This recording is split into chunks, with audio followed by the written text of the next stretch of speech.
Hello, welcome to Revenant Reads. I'm Vin, and today for Book Trek 2021, we're talking about J.M. Dillard's Lost Years.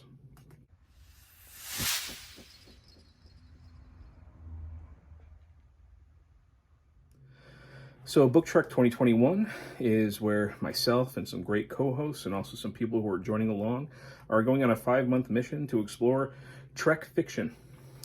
Trek in book form, which has a very long storied history all on its own. Beginning really, I think even kind of right as the original series, right around when it was ending, when we started getting adaptations. We are going to be taking a look at an iteration each month in production order. So this month of August, we're looking at the original series. Next month will be TNG. After that, DS9, then Voyager, then Enterprise, so ending in December. For my first book, for the original series, I chose The Lost Years by J.M. Dillard, which has the mission, again, published in 1989, has the mission of trying to bridge the gap between the original 5-year mission and Star Trek the Motion Picture. And a lot happens in between that, that leaves, certainly for fans, a lot of mystery. At the same time, conveniently, I was reading Star Trek the Motion Picture novelization by Gene Roddenberry, which I'll talk about in a separate video. But I was kind of reading these in tandem to see where this book was trying to get to. I finished this one first. That's why I'm talking about this one first.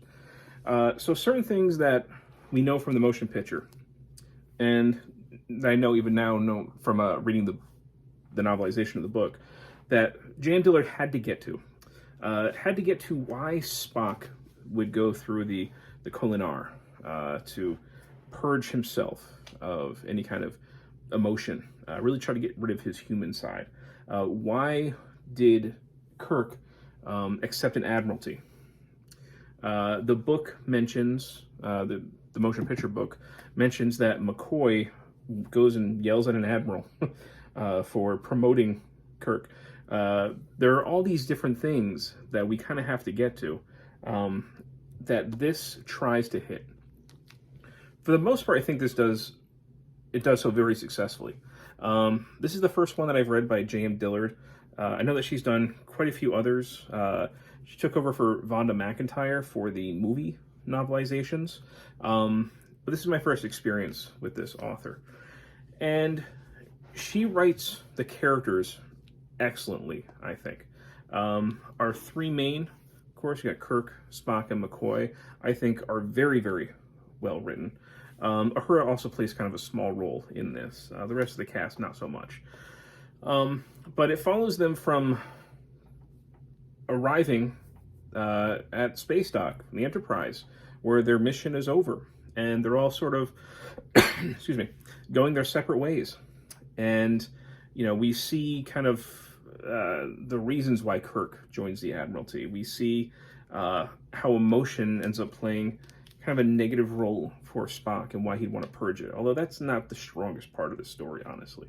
I think that the stuff with McCoy is pretty decent. His reactions, the way that he's written. The book moves quickly for the most part. However, one of the drawbacks is that the real plot of the thing, the main problem they have, doesn't really kick in until like almost halfway through the book. You're almost halfway in before the plot really kicks off. So you've got well over 100 pages of a lot of character development and following some of them around, but it's very well written. I didn't really mind it all that much. I think action sequences are done pretty well. Again, the character stuff is really good. Some issues that I have with it, convenience plays a huge role in this plot for why these three kind of get back together. There's a little bit too much coincidence occurring.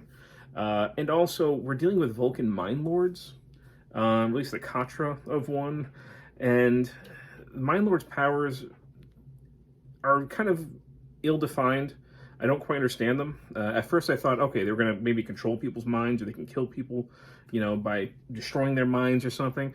but we also see a Mind Lord like attacking a shuttlecraft that's way out in space, like just like with like beams almost. We see them like melting steel. At one point, it seems to like create like a sandstorm. It does end up getting very magic-y. You know, now of course there's that old adage, right? You know that technology which is not understood is indistinguishable from magic, right? I'm not saying that exact, but that's essentially what it is. But you don't, that doesn't really fly with this. By the end of it, we have a battle between Mind Lords, and it feels more like a wizard fight, like Gandalf and Saruman, or something like that. All that said, I still think this is a pretty enjoyable novel, and I think that it does a pretty good job bridging the gap between the 5-year mission and the motion picture. Almost in, I don't know if you could seamlessly, however, go from this to this, that's the design here. That's what it was written to do. But I think Dillard does, in some ways, almost too good of a job, especially with the relationship between Kirk and Admiral, I think it's Chiana, I think you can pronounce it both ways. I don't know exactly how it's pronounced. Because we find out inside this book that she is one of the victims of the transporter accident. And it seems like Kirk should really be much more upset.